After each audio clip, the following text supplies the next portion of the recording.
was reconnoitering the Croatian port of Dubrovnik, from where the enemy was trying to ship the nuclear material out on a boat. The AFO cell ran the sort of missions highlighted by this JRX: deep reconnaissance, often undercover, to prepare the way for possible direct action, kill or capture missions by larger forces. To conduct these missions, the cell could pull operators from any unit that fell under JSOC. In Jackal Cave, the AFO undercover work was largely the responsibility of the Operational Support Troop, or OST, which had pioneered this concept in JSOC. The OST operator's role was to find the targeted individuals, allowing a larger but still low-visibility force to arrive in civilian vans wielding suppressed weapons and capture or kill them.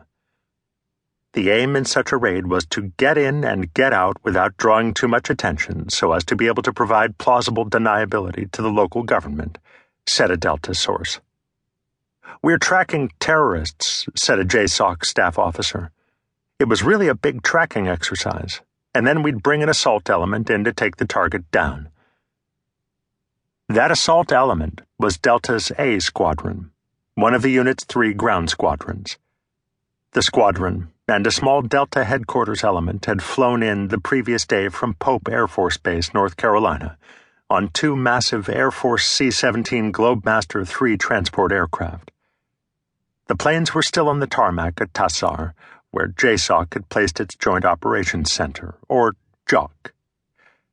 JSOC's permanent headquarters was at Pope, adjacent to Delta's home post of Fort Bragg. Other exercise participants took different routes to Hungary. The JOC personnel flew over in their own aircraft, 2 C-141 Starlifters, referred to as J-1 and J-2, or collectively as the J-Alert birds, while the OST operators at the heart of this low-vis exercise had taken commercial flights and used cover identities and false passports to infiltrate Europe.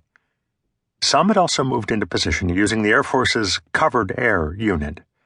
That unit, known within JSOC as Task Force Silver, operated a variety of civilian airframes, from small propeller-driven planes to Boeing 727s, always hiding the military nature of its missions. By the afternoon of September 11th, the exercise had barely begun. Like most JRXs, it was designed to meet the training needs of as many JSOC elements as possible. This necessarily required an elaborate scenario with many moving parts. When the first plane hit the World Trade Center, another C-17 had just touched down at Tassar, bearing 4 Little Bird helicopters belonging to the 160th Special Operations Aviation Regiment, an Army unit established, like JSOC, in the wake of Eagle Claw. 2 of the regiment's MH-47E Chinooks had already arrived on a hulking Air Force C-5 Galaxy transport, which, at 75 meters, was almost 50% longer than even the C-17. The plane with the Little Birds taxied to a remote part of the airfield so those on board could follow Daly's order to not offload the tiny attack and assault helicopters, there to support the Delta mission anywhere they could be seen by non-JSOC personnel.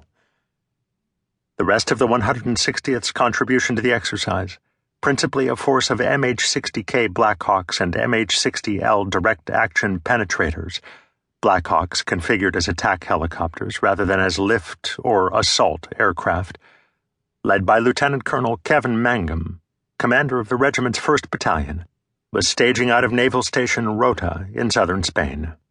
From Rota, the 160th crews were to fly Team 6 to assault a ship in the Mediterranean. The JSOC and Delta personnel at Tassar were meanwhile just settling into their temporary quarters at the end of a taxiway at the Cold War-era airfield in the Hungarian countryside, while the Delta Squadron was as usual housed in a pair of large tents, a yellow and white circus tent apparatus that housed the squadron's operations center, and a more conventional fest tent in which the operators stored their gear and slept. The headquarters elements took over an old Russian building that was an improvement over the tents JSOC usually used. Each unit and each JSOC staff section was assigned an office to use as an operations center or liaison cell. The JOC itself was in a larger room at the end of the corridor, while the JSOC